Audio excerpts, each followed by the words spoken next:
जरा से विवाद में आपको बताते चले कि शुरू हुए गाली गलौज से तंग आकर रमन ने फूल बदन की ईंट पत्थर से कुचलकर हत्या कर दी। थाना नजीराबाद क्षेत्र में इस हत्याकांड का खुलासा पुलिस ने महज 24 घंटे के अंदर किया। डीसीपी सेंट्रल प्रमोद कुमार ने बताया कि दिनांक 27 फरवरी 2023 को विशाल चौहान पुत्र फूल बदन चौहान निवासी 1/22 लक्ष्मी रतन कॉलोनी थाना नजीराबाद द्वारा कंट्रोल रूम को सूचना दी गई कि उनके पिता फूल बदन चौहान को किसी अज्ञात व्यक्ति के द्वारा ईंट मारकर हत्या कर दी गई है।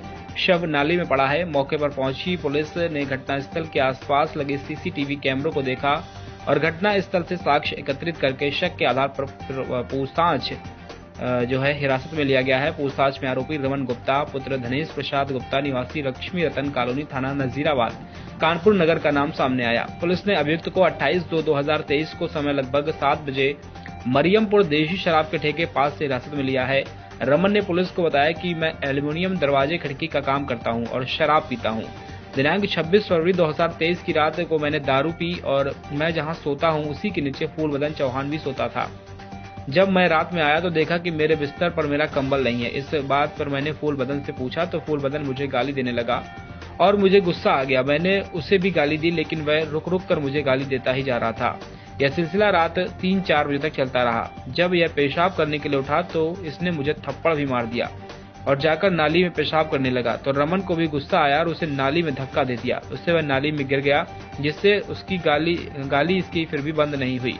मैंने वहीं पास में पड़ा हुआ ईंटा उठाकर इसके सर पर 2 बार मार दिया और इसकी मौत हो गई। पुलिस ने आरोपी को घटना के 24 घंटे के अंदर गिरफ्तार किया है। मॉर्निंग में सूचना प्राप्त हुई कि एक व्यक्ति की हत्या कर दी गई है, जिसपे हमारी थाना पुलिस और हमारी फॉरेंसिक टीम और सभी उच्च अधिकारी गए भी थे। तो इसमें पता ही चला था कि फूल बदन करके एक व्यक्ति थे जिनकी उम्र लगभग 50 से 55 के आसपास थी। उनकी मृत्यु हो गई थी।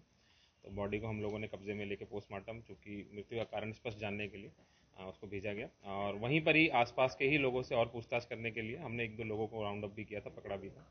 1-2 लड़ाई झगड़े की बात भी प्रकाश में आई थी। सभी प्रकार से सारी चीज़ों पे हमने गौर किया। तो जो ही ऊपर एक व्यक्ति रहता था उसका नाम था रमन गुप्ता। उससे जब कड़ाई से बात की गई तो उसने बताया कि रात में शराब के नशे में जो मृतक है उनसे उनकी लड़ाई हुई थी कंबल चोरी होने की।